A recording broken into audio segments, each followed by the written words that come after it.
Amazing how time flies, isn't it? It's been 10 years to this day since Metroid Prime 3 Corruption released in North America for the Nintendo Wii. Metroid Other M and Metroid Prime Federation Force were divisive to say the least. So I think it's fair to say Metroid Prime 3 Corruption was the last Metroid game so far that is generally regarded as good by the Metroid community. There's a Metroid Prime 4 in the works and I hope it turns out good, but in the meantime, I figure I'd give my very belated take on the third entry to the series. I know I'm not exactly a reviewer, but I'll give it my best shot. As a departure from the more tank-like Metroid Prime controls, Metroid Prime 3 adopts a more modern FPS style where you turn and aim freely as you move around with the nunchuck's analog stick. Of course, you still have the ability to lock onto targets, but you still have to aim at your target, so there's a small window around the locked target which feels satisfying enough to use. And the lock gets you aiming in their general direction, so it feels natural enough to hit them. I never really had a problem with the GameCube Metroid Prime's control scheme because the game wasn't really built as a straight-up shooter, but I can certainly appreciate their effort to make it feel more conventional, and I've never really had any times where it got in the way of me enjoying the game. Short of some slightly annoying Wii motion gesture moments I could have done without, but they're not really in combat situations, so it's okay. As for the gameplay itself, this is mostly the same Metroid Prime style gameplay we've all come to love from the first two, but with a small twist. You now have a planetary system just like Metroid Prime Hunters for the DS, where you have planets to choose from. Of course, in many ways, it's much better than Prime Hunters for the DS since the latter felt a little stripped out in favor of its multiplayer, but that's a story for another day.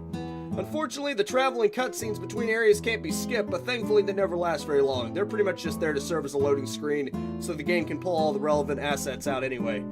The game starts out a little like Doom 3 does, where you have to go through some exposition, and while you have your beam weapon, you really don't want to shoot at anybody because the station will shoot back at you and you will inevitably lose. You even have to go through a similar decontamination phase as Doom 3. Thankfully, this doesn't last too long before things go wrong and you're forced to step in and put a handle on the situation, as usual. At one point leading into a pretty awesome freefall where you're fighting against Ridley. Like the previous two games, loading times on the planet come in the form of how long it takes doors to open into each other. It's usually very fast, but may take a few seconds depending on how fast you travel. Another neat thing is you can go inside Samus's ship when you're going to a different location, and there's a number of buttons inside of it that do various things, ranging from activating blast shields over the windows to making a target bullseye appear like it's ready to fire at something, to activating thrusters, and there's even one that lets you check some statistics, such as how many enemies you killed and how much damage you took. One major new addition, of course, is Hyper Mode. You get a little glimpse of it in the form of Galactic Troop soldiers utilizing a kind of phase-on backpack to field their weapons and wreck space pirates before acquiring it yourself after a little encounter with Dark Samus.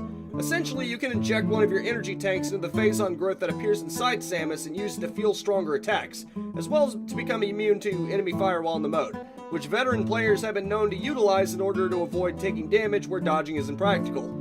You gain back what isn't spent as long as you aren't in corrupted mode. I gotta say, it feels really good having those super powerful weapons to rip enemies apart with. Then of course there's the corrupted mode if you stay in hyper mode long enough where the meter will constantly fill for a while and you can't get out of it. You have to keep shooting to keep from getting fully corrupted. Creepily, allowing the meter to fill up too much in corrupted mode results in a non-standard game over where the phase-on goes crazy and you basically turn into Dark Samus. Naturally, this has the advantage of getting more out of your energy tank since it's filling up constantly and you only lose the one energy tank, but the flip side to that is that the energy tank is completely expended when it's over, no matter how full it is, so be wary if you're running low on health. One handy side effect of this phase-on ability is that you can heal from pools of phase-on. Just dunk on in and wait for it to be replenished. You'd think flooding your veins with extra phase-on would make it corrupt faster, but nope, totally consequence-free. One thing I've mentioned is the scan visor that's returned from the previous two primes, where you can scan enemies and objects to learn more about them, as well as occasionally to progress by scanning and unlocking mechanic. If you happen to get stuck somewhere, usually you can figure out the puzzles just by scanning whatever's scannable in the area. Obviously it's not going to spell out the puzzle for you, but it'll give you a good idea. You also get a ship visor that you can use to command your ship to land in certain spots or shoot certain things, which is pretty cool to watch. With that, and the usual morph-ball puzzles as well as other minor platforming, it's certainly not a standard FPS, even if it has controls that are more befitting one. All in all, it's very solid gameplay, and anyone familiar with Metroid Prime should feel right at home after getting used to the Wii motion controls. It has a healthy amount of challenge, and the harder difficulty setting can be especially brutal at times, especially some of the bosses. If you're a fan of Metroid Prime or even Metroidvania action-adventure styled games in general, what you've got here is well made, and there's enough variety in enemies, puzzles, and environments that it stays fairly interesting. There's also enough content in the form of hidden upgrades, new scans, points that you can use to unlock certain things, and a higher difficulty level to really ramp things up and make for some decent replayability, especially considering that the ending is expanded the more you get, just like in the previous two Metroid Prime games. Okay, this is where we start to enter spoiler territory. If you don't want to be spoiled on a 10-year-old game, check the description and know where the story part of the review ends. As far as the story goes, and this probably sounds weird, I think I'd consider what a lot of people wish Other M was more like. It has a more involved plot with Samus working with the Galactic Federation, but it doesn't really get in the way of the plot. You're still essentially dumped onto planets and have to make your way from there, for the most part. It doesn't breathe down your neck. There's one part where you have to help keep other soldiers alive, and it's probably not going to top people's favorite moments from the game, but aside from that, the plot is just there to advance the game. Of course, it takes place after Metroid Prime 2, where Dark Samus is defeated but still alive and makes her revival, after which the space pirates are emboldened and begin their advance, of course under the leadership of series staple Ridley. As you progress in the game, besting the Leviathan bosses and destroying their cores, which you have to destroy in order to get rid of the meteors of Phazon that threaten to corrupt the planets they were launched on, Samus finds herself getting increasingly more corrupted until finally on planet Phase, the source of Phazon, she's so corrupted that even her own ship doesn't recognize her. The first time it happens, we're even treated to a visual of Samus puking out Phazon. I like the characterization, and while I'm not saying Samus should just be the mute character always, since the manga and even Super Metroid and Metroid Fusion gave her some dialogue, I'd rather have her be a silent protagonist than be poorly written. Just saying. The three bounty hunters provide some exposition, and personally, I liked all of them to some extent. After all four of them, Samus included, are attacked by Dark Samus, they lose consciousness and were embedded with Phazon, allowing them to freely produce it, which the Galactic Federation of course weaponizes by giving them suit upgrades in the form of a PED. Unfortunately, the other three also became corrupted by the Phazon while Samus was out of commission, and she has to fight them. Given the camaraderie they show at the beginning, it's hard to have to fight and kill them, especially Rundus, since he seems to have gained consciousness right before the impalement, which is just sad to watch.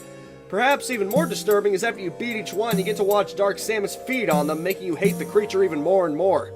By the end, you reach the final showdown with Dark Samus, you want to rip her apart, and it's so satisfying to do so. The culmination of all three games led to that very point. Not only are you fighting what is essentially Metroid Prime herself, the title of the series, but there's even a Mother Brain cameo, which anyone who saw the trailer and has ever played Metroid, Super Metroid, or Zero Mission would have seen coming a mile away. All in all, I felt the story was solidly enough put together. It's not overly complicated, but it doesn't have to be. This is Metroid. The series has always been built around isolation, and you got plenty of time to yourself to fight baddies between checkpoints. Freaking unbelievable. Graphically and aesthetically, the game looks really good. I believe Game Informer mentioned in one of their articles that Metroid Prime 3 was one of the games that made them wish the Wii could output in 720p, because it's one of those games that would be worthy of it, and I have to agree 100%. I'm not sure if I'd call it the best looking Wii game ever in the history of the world, because there are some pretty strong contenders, but I would definitely place it up there with the best of them. The environments are especially a visual treat to look at. From the spacey, ancient feeling of Brio to the harsh industrial environments of the space pirate homeworld, complete with acid rain, everything is lush and full of style. It also manages to make a good use of bloom without overdoing it, something other games have been guilty of doing in the past. The game also does a really good job presenting itself when it introduces new enemies via action-orientated cutscenes. They manage to really suck you into it without taking up too much of your time.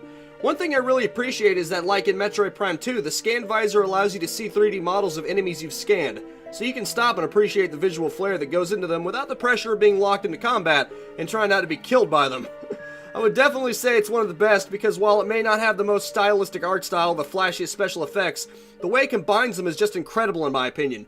It has just the kind of visual polish you've come to expect from the franchise, and it certainly uses the Wii's power to great effect, pushing out more polygons and special effects than the previous two could have even dreamed of while still looking very fantastic, even despite being in 480p, and obviously quite dated by today's standards. From the effects to the environments to the models, Metroid Prime 3 is simply a beautiful looking game, period. As for the audio, it sounds about as good as you'd expect. While the voice acting won't win any Oscars, you can get a good enough feeling for the characters emotionally, and it gets the plot moving. It's also kind of cool how every single line is voiced, even for minor characters. I've seen far too many games where the major characters will voice act in cutscenes, and then when you talk to someone, it's just text. The music naturally is everything you can come to expect from the Metroid Prime series, ushering in some truly catchy jingles, ranging from calm to intense to depressing. Absolutely no issues here. All in all, I'd have to say that Metroid Prime 3 Corruption is definitely a very good Metroid game, the last one so far that I can say that of. Metroid Other M and Metroid Federation Force, while not terrible games by any means, are heavily flawed games that a lot of the Metroid fanbase, with good reason, have been largely critical about.